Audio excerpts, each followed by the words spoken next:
Okay, hi everybody. Today we're going to learn and do making the Spidey. So we're going to look at how Spider was made in Illustrator, and then I'm going to have you take my spider so you don't have to create your own spider. I'll have you take my spider, and then you'll animate the spider just as I'm animating it today in this movie. So let's start with what your Illustrator file looks like, right? So this is what Spider looks like. What's really important is that he's comprised, or she, not sure if it's a he or she, but the spider is comprised of different layers. And in each of the layers, there's, an important object. Like in the legs layer are all of the vector objects to create the leg, and the body layer, obviously I have the body. And then this layer over here has, the full body that I use as reference. So I actually created this spider in the first place by using a real image of a spider that I did an image trace on, but that's kind of getting into Illustrator, and I don't think we need to do that right now. So anyhow, so this is, what we have. Oh, and then of course we have the eyes on a layer and the mouth on a layer. Now, anything that you would want to break down, like if you wanted to roll these eyes around, for example, you could even put the eyes on a separate layer. I'm not going to do that for right now. I'm not going to get down to that granularity of animation, but certainly it could be done. So let's go into After Effects. And what are we going to do now? Well, let's just start by creating a new project. And I'm going to call this overall project Halloween. And the idea here is within the project of Halloween, I'm going to have a number of compositions. This is what I would recommend you do for your Halloween piece. And that would be that you'd have a number of compositions that are all kind of parts of your overall animation for your Halloween project. So in my case, I know, for example, that I want to have an object that's a spider, and I want that spider to animate. And so I'm going to start by making a new composition. I can do that either here, or I can come up here and use the pull-down menu, either one. I'm going to make a new composition, and I'm going to call it Master. And in Master, this is where I'm going to put everything. All of my little pieces are going to end up going into Master. Now, in that composition, if you look, you will see that right now the background color is gray. I can always change the background color.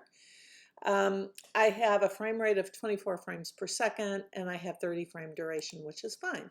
So anyhow, I have Master, but I'm not going to do anything with Master yet because I really don't have any assets to put into Master. So I'm going to make my first asset to put into Master, which will be a composition. So I'm going to import that Illustrator file. I'm going to come over to the desktop, and I know that it's an Illustrator file, so I'm going to say look by kind, isolate by kind, and I can see that I have two AI files here. So I'm going to take Spidey in, and what I'm going to do, this is really important, I'm going to take it in as a composition, and I want to retain the layer sizes. And I'm going to create that composition. So what's totally cool about that is that if I come over here now to After Effects, where I just imported Spidey, and I click on Spidey, I have a composition already made of these pieces.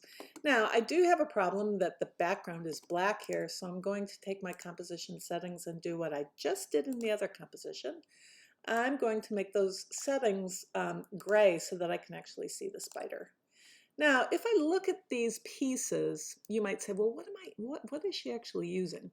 Well, I'm going to turn off layer 1 because I'm really not going to use layer 1 right now. The only thing I use layer 1 for is for reference, because this is the leg that I use here is what I use, and I replicate that leg, and then I flip it and I turn it upside down and rotate it and do different things to basically generate all of the legs from one leg. So for right now, I'm going to take that off because I don't need it right this moment, but I'm going to keep it in the composition. And then body is kind of fine where it is. What I might do is just kind of move the body so that it's kind of close to where the face is and stuff. So this is kind of going to be where I'm going to start it. And the next thing I want to do, one more thing, I want to come over to this layer. When I rotate these legs, I'm going to want the rotation to come from right here, from this lower right. Otherwise, when I attach these to the body, you'll see it'll be kind of important for them to be rotating, you know, from an anchor point set down there. So we're gonna do that first of all. That's probably the most important thing we can do. So I double clicked. So now look where I am. I'm actually within that layer, you know, so I'm looking at that graphic within that layer. And then what I'm going to do is I'm just going to take this little anchor point right here and set it down here.